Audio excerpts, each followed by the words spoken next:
Hello, welcome to Kim and Friends, where we laugh through the chaos, cry whenever the hell we feel like it, and always keep it real. Because as women, the conversations we have and the stories we share behind closed doors need to be heard out in the wild. I'm Kim, and I appreciate you taking the time to listen today. I really hope something resonates with you.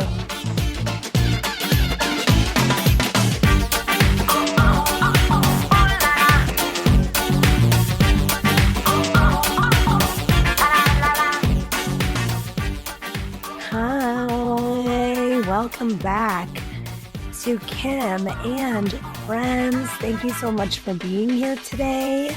We have a very long anticipated guest.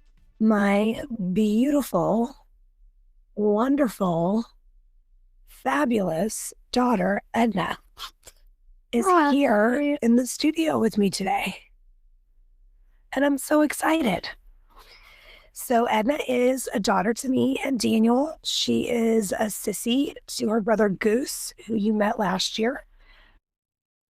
She's a granddaughter, a niece, a cousin. But for the purposes of today's episode, she is the one and only girl on this planet that I am lucky enough to call my daughter.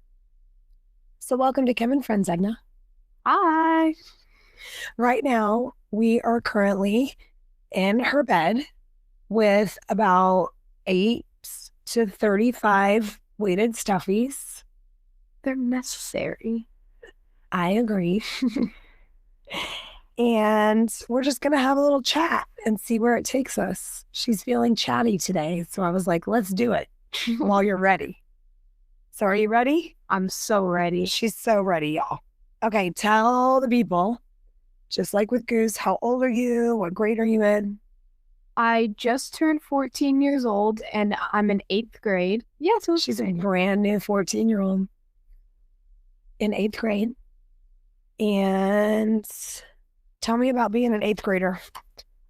I don't know. It's a lot harder than 7th grade or 6th grade for a lot of reasons, because what the teachers say all the time is they're setting you up for high school.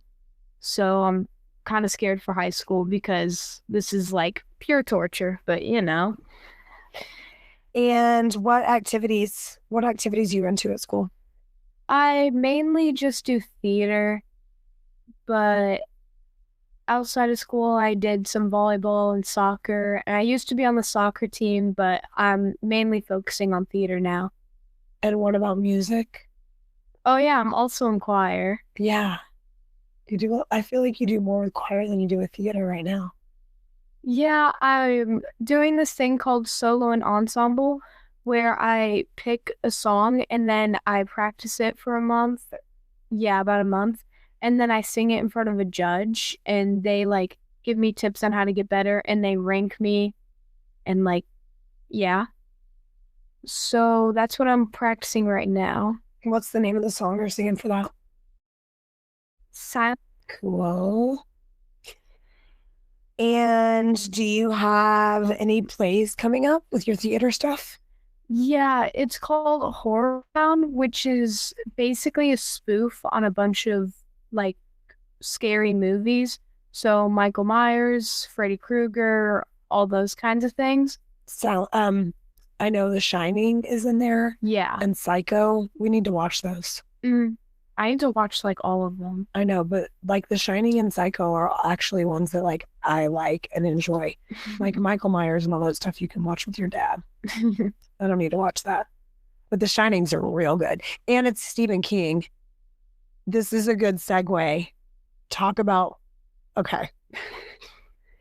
So Edna was Pennywise for Halloween when she was 6 years old. Tell the people about your obsession with Pennywise.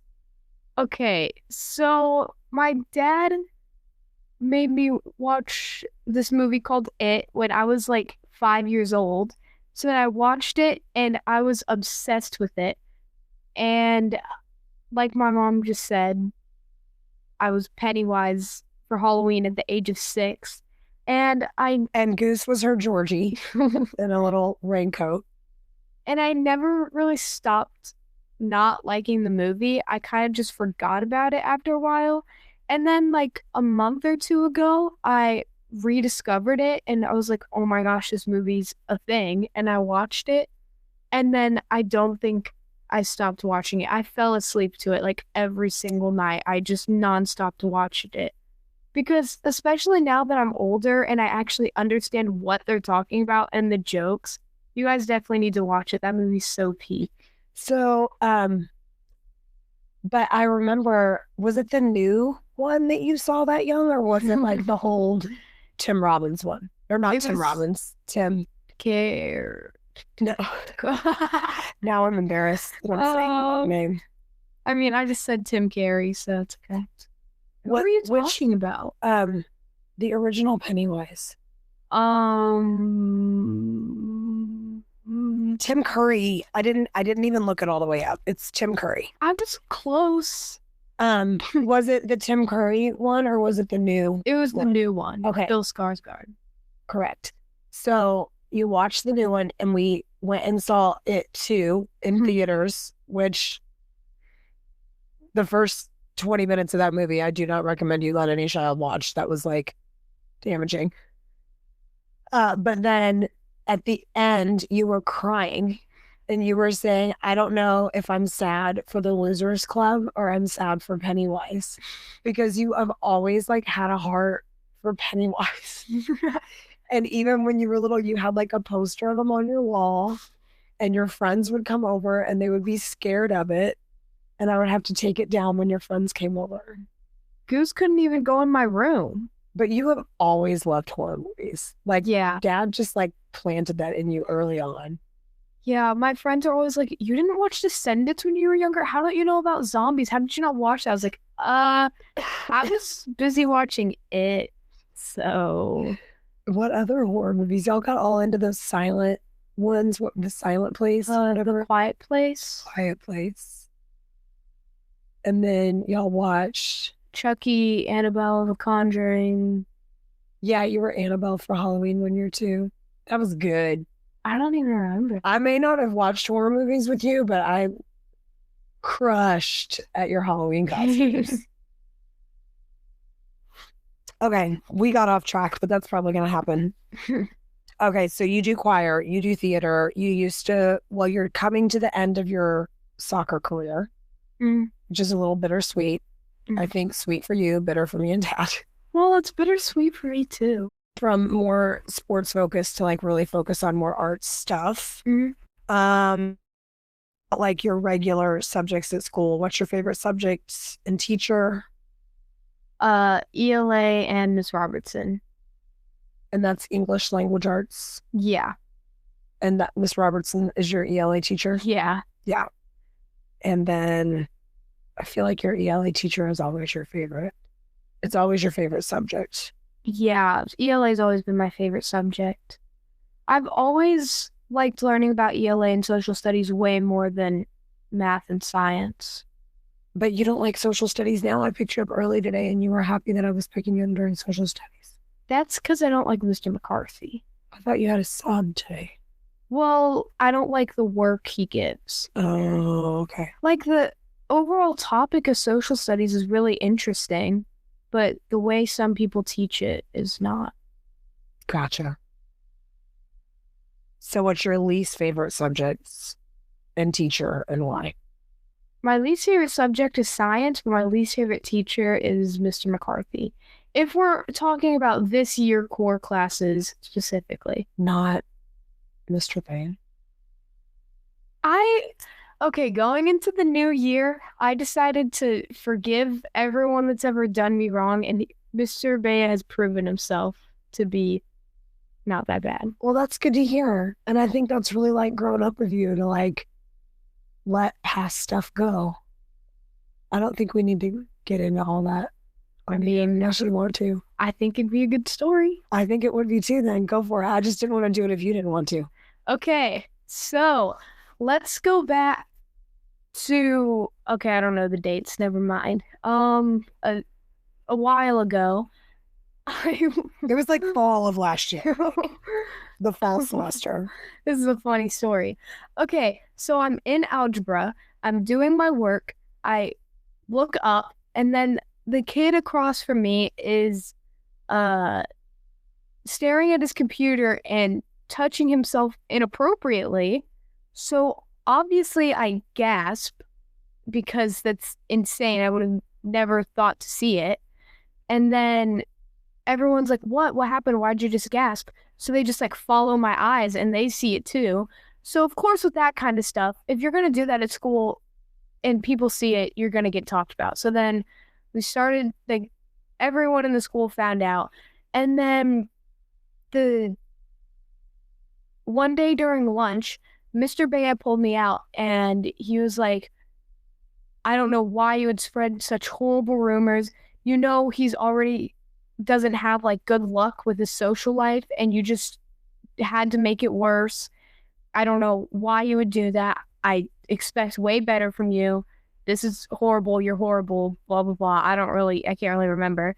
So then Can I just interject though? yeah. But like the gist of it is that like a male authority figure Yeah. pulled a 13-year-old female student out of the lunchroom and like he's the person of authority and he like really like made you feel really ashamed when you didn't like ask to see that. Yeah. You didn't like none of it. Like it's just it's a tale as old as time. Yeah. That now, you know, there were just so many layers of it that were like so not good. So not good. Yeah. So then I'm like tearing up because then I'm like, why did I talk about it when I didn't talk about it first off? So he made you start questioning yourself. Yeah. It was a whole thing. So then he was like, "So what did you see? What made you do that?" I was like, "Well, I just looked up during the class and I saw him doing that. I didn't mean for everyone to find out." And then he was like, "Do you really think he would be doing that? That is so out of character." I was like, "Well, I don't know. That's just what I saw. I think it's insane too." And then he was like, "You're going to get in serious trouble for this." So then obviously I'm not getting in trouble for something I didn't do. So first, I write this kid an apology email because I was so afraid of getting in trouble. And I felt bad for the kid because I thought I did something wrong. Because, yeah. But then I talked to Miss Robertson and then she told the principal. And then the vice principal called me in first. She's horrible, Miss Baumgartner. And she like basically said, she just said like he didn't do it. So I was like, "No, I'm not letting this happen." So then I went to Dr. Griffin, the actual principal. He's great. And then he like asked if I wanted to tell him what happened or write it down. So then I just like wrote down what happened. He was like, "Yeah, you're definitely not lying about this. I'm having a talk with him." And since there like wasn't enough proof or whatever, he couldn't get in trouble. But like he said like he's going to keep an eye on it. And if anything happens again, go straight to him and he's going to take care of it. So about like a little less than a month later, I'm in ELA. I look up. I think you can guess what happened. He's doing it again. Yeah. Because my locker is still next to this kid. Actually, I'll get to that part in a second. So, I look over at my friend, and then she's like, "Oh my God." So we go to the teacher. This is Miss Robertson's class, luckily. And then I made sure not to like make a big scene of it so then he wouldn't like stop because I wanted the teacher to see it. So then I told Miss Robertson, she's like, "Oh, there's no way you could be doing that."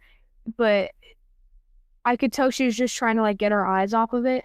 So then she's like staring at him and watching him and she definitely knows what's going on. So then she calls the principal. The principal escorts him out. He gets ISS for 3 days, which is the same amount of punishment a kid got for like spraying ketchup on the lunch table or something like that. The same amount of punishment. Like, so his locker is still right next to me. After I asked if I could not have classes with him and not be right next to him, I have algebra with him, I have advisory with him, and I have ELA with him. Nothing happened except he got 3 days of ISS. Okay, so there's just a few things I want to point out here in addition to this story, or details from this story. One, after you got pulled out of class and then you told me and Dad about it, me and Dad emailed the school. And that's when the principal got involved. So I feel like that's an important detail. Oh, yeah. Because specifically, the teacher told Edna, you're the last student that I would expect to spread rumors about another student. And I just will never forget her telling me that and being like, if she's the last student you would expect to spread rumors, then why are you now standing in front of her alone, pulled out of lunch in an inappropriate situation, accusing her of spreading a rumor? Like, that's the first indicator that she wasn't spreading a rumor. So that's important.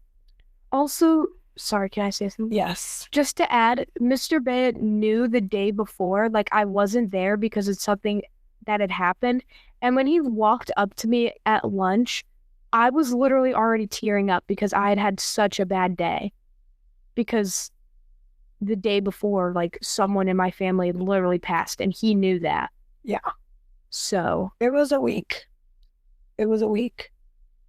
And I'm sorry that it did happen a second time, but I think that was like good validation, especially since like you had been like in a position where you started to like question yourself. And then I also think it's important to note that this boy is a boy and what he was doing can be indicative of trauma. And I feel like the school has a responsibility, and maybe they are, I don't know, it's none of my business, to protect him as well and see what might be involved there. And I'm sorry that you had to witness that, but I hope that whatever he's been through or is going through that makes him act out in this way is he's being helped with that too. Yeah, he definitely needs help, and I hope he gets it. Okay, well, I didn't even know we were going to talk about that. I love how this is going. I love that we're just like getting in there. And then you're like feeling comfortable opening up about that stuff. I mean, let's go back to your theater stuff. Horror Town is the name of the play that you were in right now. Horror Town. We keep struggling with that one. As in the movies, it sounds weird, but it's like scary movies. So it's like spoofs. Yeah. And your character is like the smart, sarcastic one that doesn't die, right? Yeah. I'm the only one that doesn't die. What a cool role to have. You've been in a lot of different plays. How old were you when you started doing plays? I was right before 6th grade. It was summer going into 6th grade when I did my first musical, Addams Family. It was really rough because I had a broken ankle and I didn't know how to audition. I didn't know anything about theater. I went in there with only one person I knew and I was struggling. But by the end of it, obviously I liked it because I continued to do it until now. And it's like my life at this point. I remember you, because it was you and your cousin Bronwyn doing it together, and you did the very first day of this 2-week camp. And you were both like, please don't make us go back. Please don't make us go back. Please don't make us go back. And me and her mom, Sheila, Daniel's sister, were like, you're going back.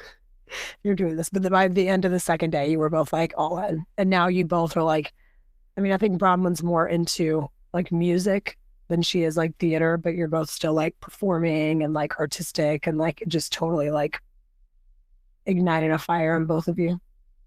So now they've done the camp together like every summer. Mm-hmm. So we're doing it next summer too. And I saw on Bronwyn's Instagram, she saw Phantom of the opera signed. Yeah, and she's like met the cast. Yeah, and she's like, it's like reignited her like excitement for musical theater too. Seriously, that's cool. And then we just had a karaoke party for Daniel's birthday. He just turned 43. And Edna and Bronwyn sang a song together and brought the house down. Grammy was telling me when I saw her yesterday, she was like, oh, but that's my mom, Grammy, was like, I was blown away by how well they were like singing and performing and singing the harmonies. Like she had no idea y'all were capable of that. She loved it. I know Reagan looked at me and she was like, that was actually good. Yeah. It's really funny. What is your favorite part you've ever played? Definitely my last show, It's a Madhouse. I was the lead.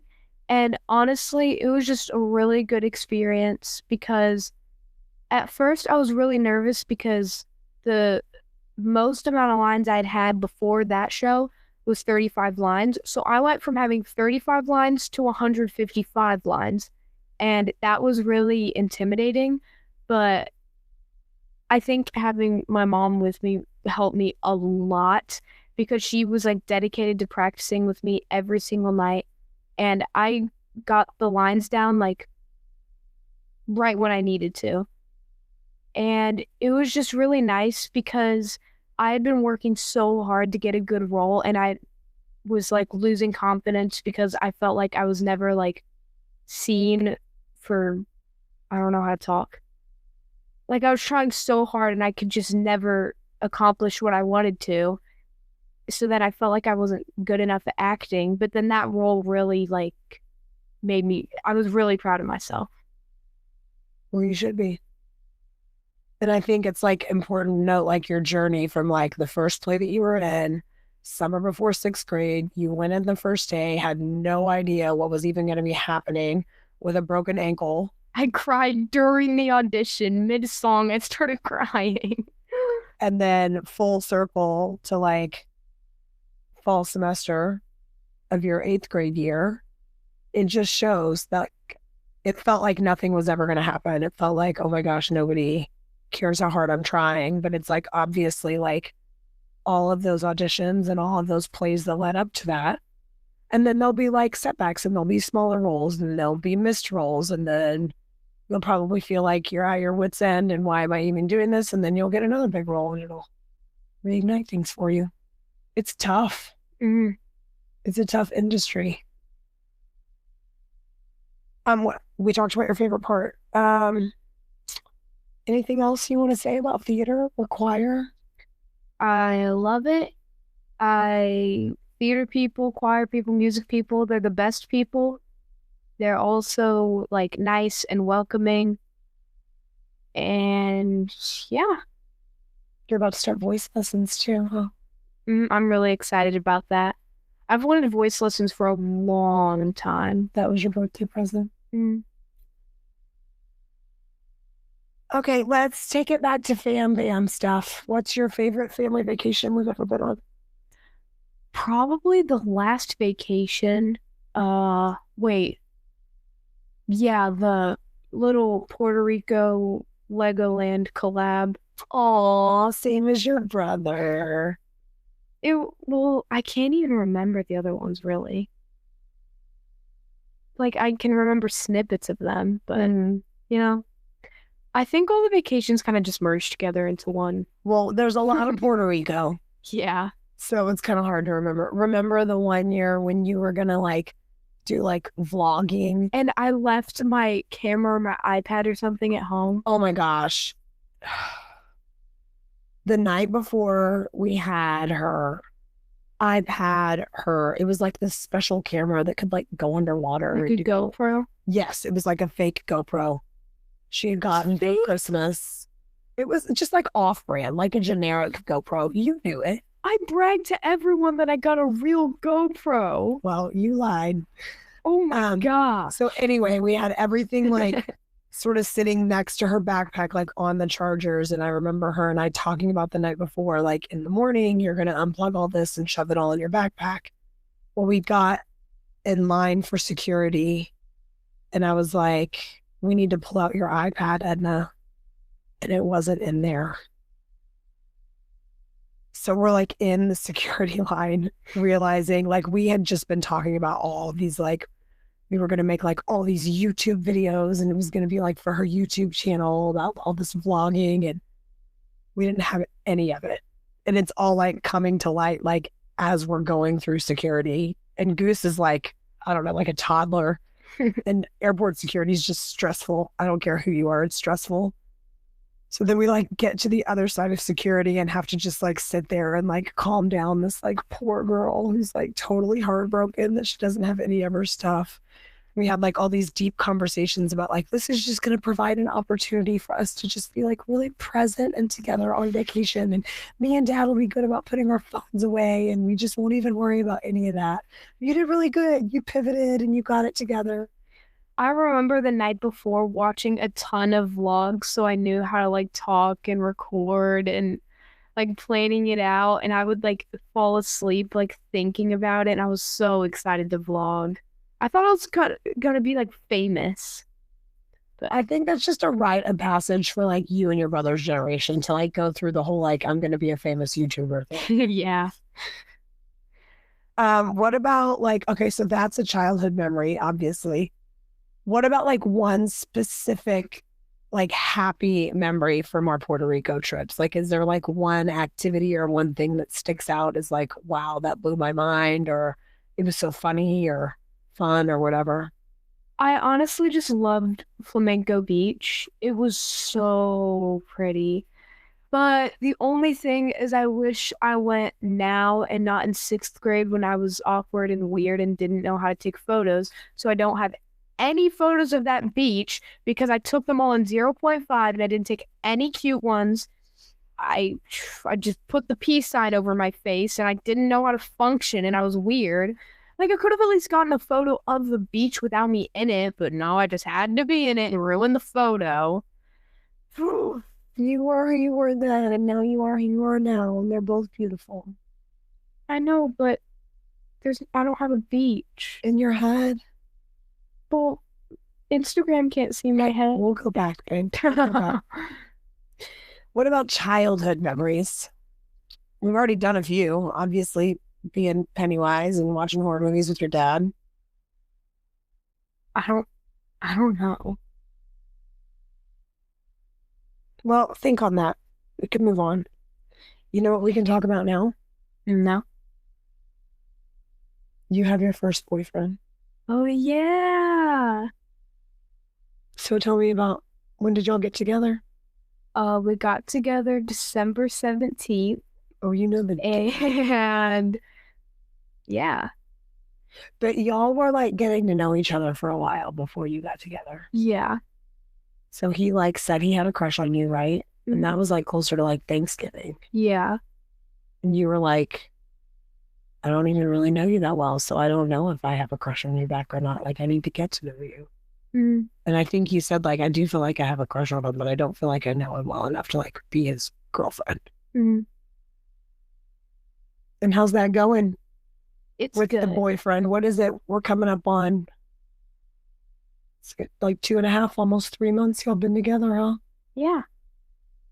It's good. Yeah, it's been good. I haven't been able to see him in a while because he hasn't been to school, but we're still good. So that's kind of vague. Well, I'm not explaining his personal life to the world. Okay. Okay. But anyway, he's a very, very nice boy. He's very, very nice to Edna. He's got really great hair and a great smile.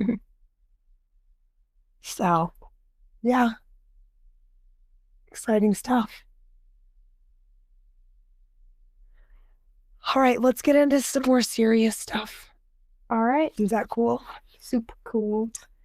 Being a teenager is not for the weak, right? No. So what would you say is the hardest part or parts about being a teenager? Oh,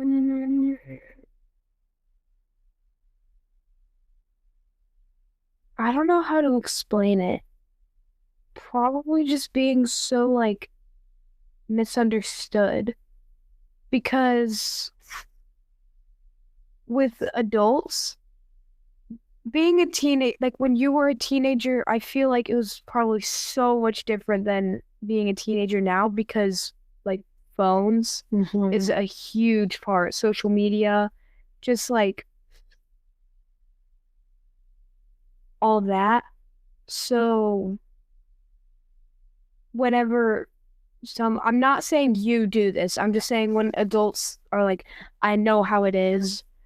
It's honestly, I don't think they do because there's so many more like elements now. Because someone could text you something mean or post something mean, or just you see like so many people on social media, you know?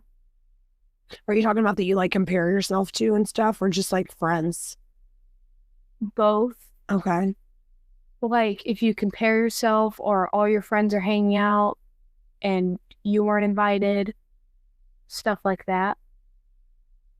So if you could choose between like being a teenager in the social media era that you are now, or being a teenager like in the 90s, like your mom and dad were, where we didn't really have social media, which would you choose?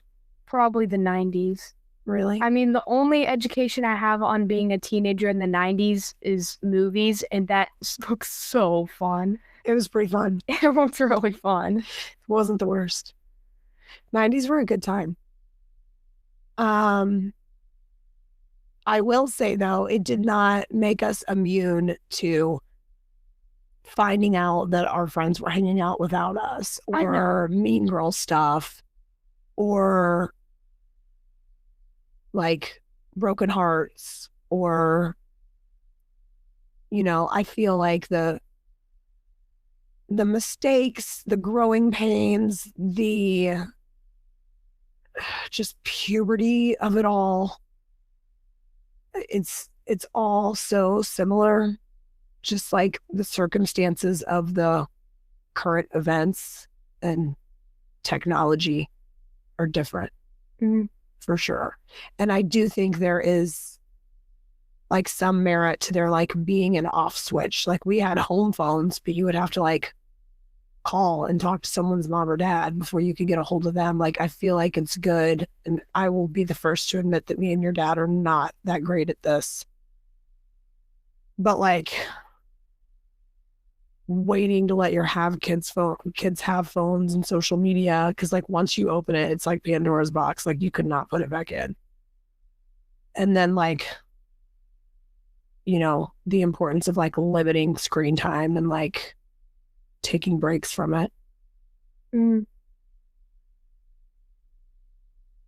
But you haven't dealt with too much like online bullying or anything like that. No, I haven't. I'm just saying, just social media and stuff is hard. Yeah, I mean, I know you've gone through like some dark corners of social media when it comes to like trying to be like skinny and like compare like body image stuff, which kind of parallels like what we were dealing with like our fashion magazines and stuff in the 90s and like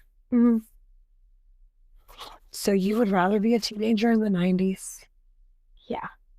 What would you say is the best part about being a teenager? I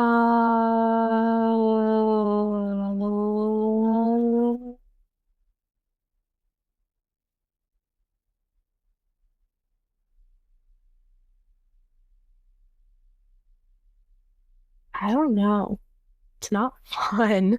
The firsts are fun, right? Like first time you and your friends got to walk to the park alone. Yeah, I First guess having sleepovers, more freedom. first mani-pedi, first boyfriend, first kiss, first. Yeah, those are good. Like this is the time you get all those firsts. And there's like definitely great things about being an adult. Like I will always tell you, like, you couldn't pay me to go back. I definitely like being an adult better than being a teenager. But there's like feelings that like can only live in that time in your life that are like really exciting. So I hope you can hold on to those as some of your best parts. Mm, What's your skincare routine?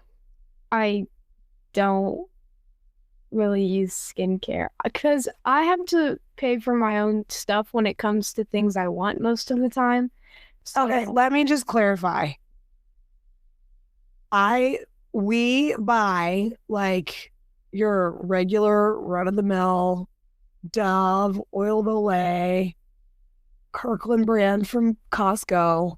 She has access to like plenty of like hygiene products. But if you want something, like if there's already shampoo and conditioner in the shower and you're like, but I want this shampoo and conditioner, then it's like, okay, well, you can use your allowance. Like I'm going to provide you a shampoo and conditioner, but not like fanciest. Well, you obviously provide me with things I need. Like I don't have to pay for things I need. But if I wanted a skincare routine, I don't need a skincare routine. So I don't pay for a skincare routine. So it's literally just moisturizer and lip balm.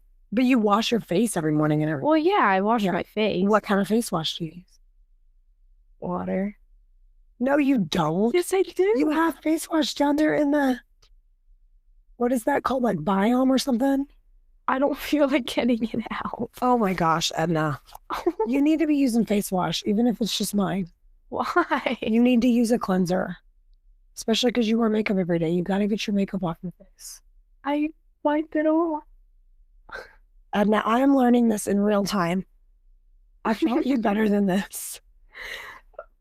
My face looks fine. Your face is beautiful. You have to take good care of your skin for the longevity of it. All right. But you do moisturize. Mm-hmm. That's very important. So water and moisturizer, that's what we're working with, huh? Yeah. Okay. I mean, my face used to break out more when I had a long skincare routine. Well, yeah, because you like all y'all were like using products that were like made for me, made for like middle-aged women. Your skin didn't need it. So here's a funny story because she's like better at makeup than I am.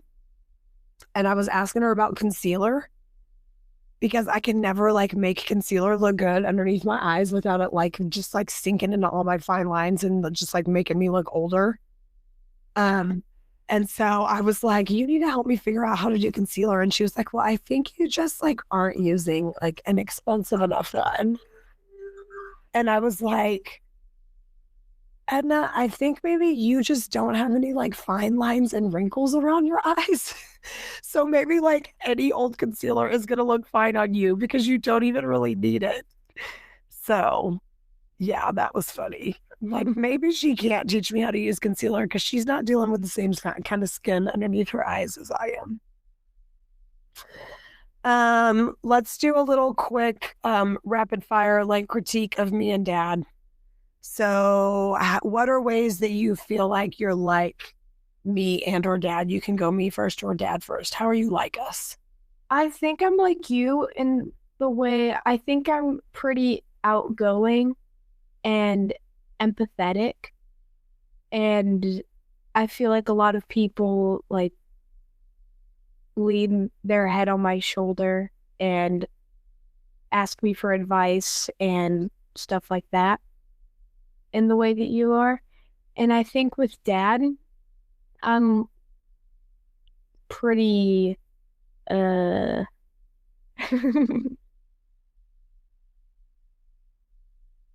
I mean, you can sing like Dad. yeah, I think I get a lot of sing from him. And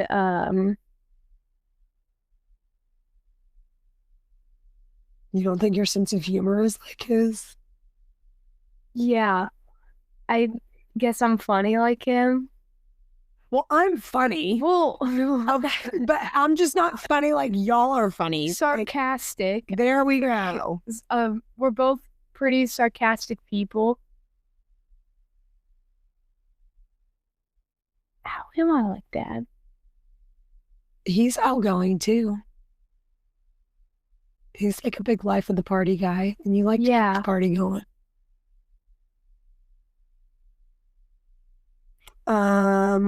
what, as parents, do you think we're good at? I think like individually or like as a whole. Either way.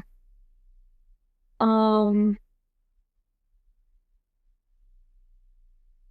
okay, the silence is making you guys sound like you're not good parents. It's just like It's a okay. hard You can question. contemplate. You can contemplate. I'm not afraid of some silence.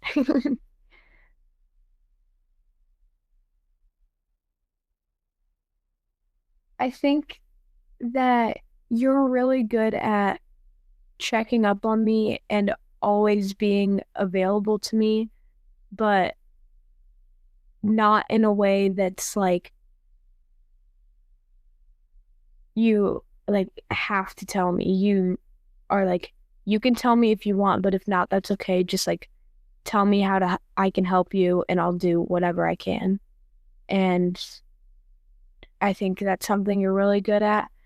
And I think dad is really good at like pushing me to be my best self in a good way though. Like he's doesn't like yell at me 24/7 to get stuff done. He tells me like I need to do these things, but it's like I don't know the words. Well, I mean, he's been your soccer coach for so long too. Like, I think that like laid a lot of groundwork for him to like challenge you and like encourage you and like that teacher student sort of dynamic as father and daughter because y'all been doing that together for so long. Like he just became like your natural like teacher and encourager. Is that accurate? Yeah. Well, I love that. And I'm just your little soft place to land. Thank you for saying that. That's really sweet. You're welcome. Thanks for being there for me. There's nowhere else I'd rather be. How could we be better? What do we do that sucks? Um,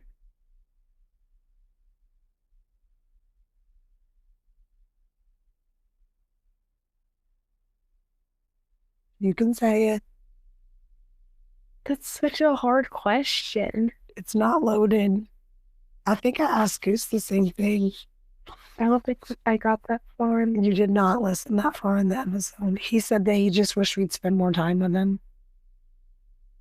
Do you wish we'd spend more time with you too?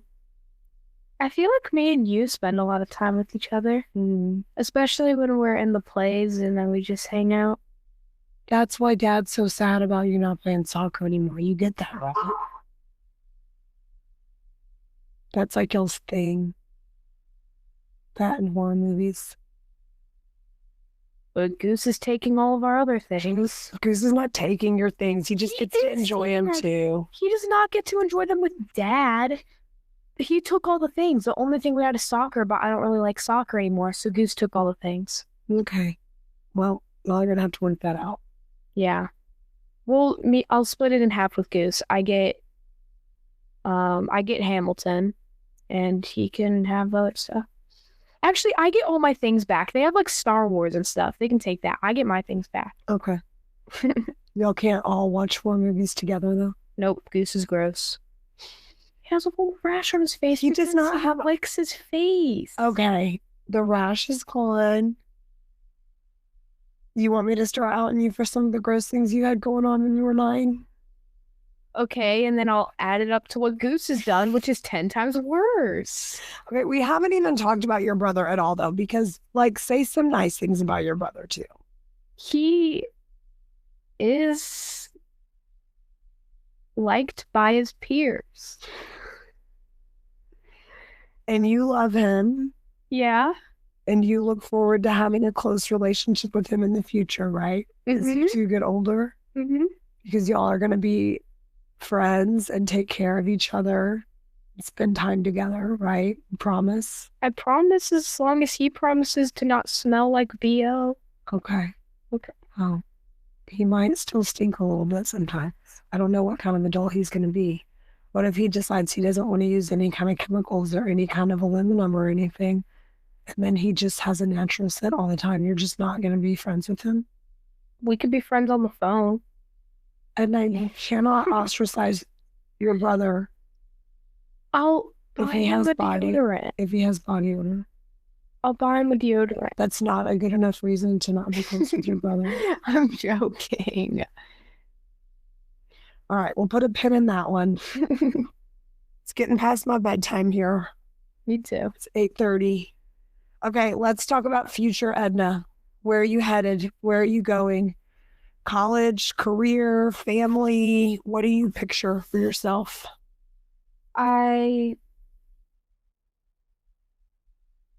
Okay, so in high school, I definitely want to focus on all the theater stuff. And then I really want to be an actor, but I'm not sure if that's really going to happen because I don't think that's like with acting, it's kind of just luck.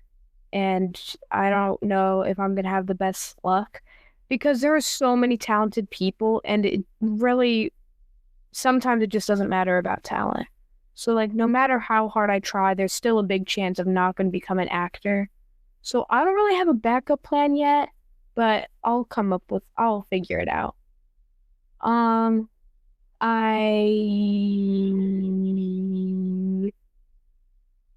want to be an actor, so I want to stay here just because that's the most reasonable thing to do, and it wouldn't be complicated, and it would just be nice to like stay where I grew up and not have to like do a whole moving thing. So I might want to go to college at like Webster, so that I also don't have to move out immediately because like money and stuff. And they also have a good theater program there. And Then you can stay with your mommy. Yeah, That's fine with me. until you kick me out. I would never. But I do want to have a family, probably 2 kids. This is new information for me. Really? Yeah, you've always said you don't want kids. I said that when I was like 10. Okay, well, I guess that's the last time we talked about it. Because that's when I found out how babies were made, and I never wanted to have kids after that. Okay. But probably 2 kids because one kid, the kid would get lonely, and then also I feel like you need to experience having a sibling, as annoying as they are. And then 2 kids is perfect because 3 kids, then there's like gonna be an odd one out. Like there's gonna be like 2 closer ones and one that's kind of like out. We want them to all feel included. And yeah, 2 kids is just perfect. Well, me, Ruthie, and Pam have worked out the 3 of us thing, but I feel like growing up there was always like an odd one out. But now we're good. Like it's all settled in. And then also, I don't really want 3 kids. That's a lot of work. That is a lot of kids. Your dad and I agree. We were like, we don't want to be outnumbered. Yeah, 2 is good.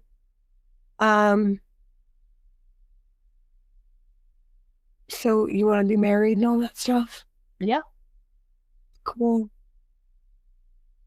My backup plan is to become the cool aunt that's just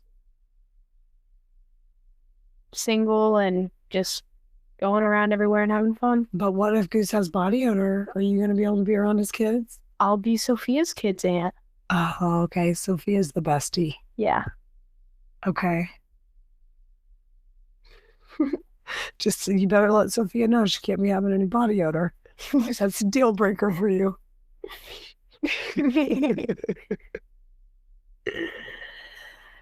Well, I mean, I feel like there's so much about you we have not touched on, but I'll just have to have you on again sometime because it's time for my sleepy time tea. Yeah, I'm really bad at this. I kept talking and saying like and saying and then trailing off. I don't really know how to talk. So I really like how it's just how me and you really talk to each other. That's how I was hoping it would be. So I don't think you should feel dumb about just being yourself. Definitely not. And I think everybody's going to be really excited to hear from you. Well, we're going to go to bed. I'm going to go have my nighttime tea.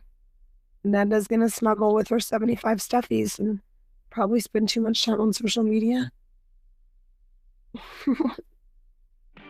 I love you. I love you too. Thanks for being on. Thanks for having me. Thanks for listening, everybody. Bye. Bye.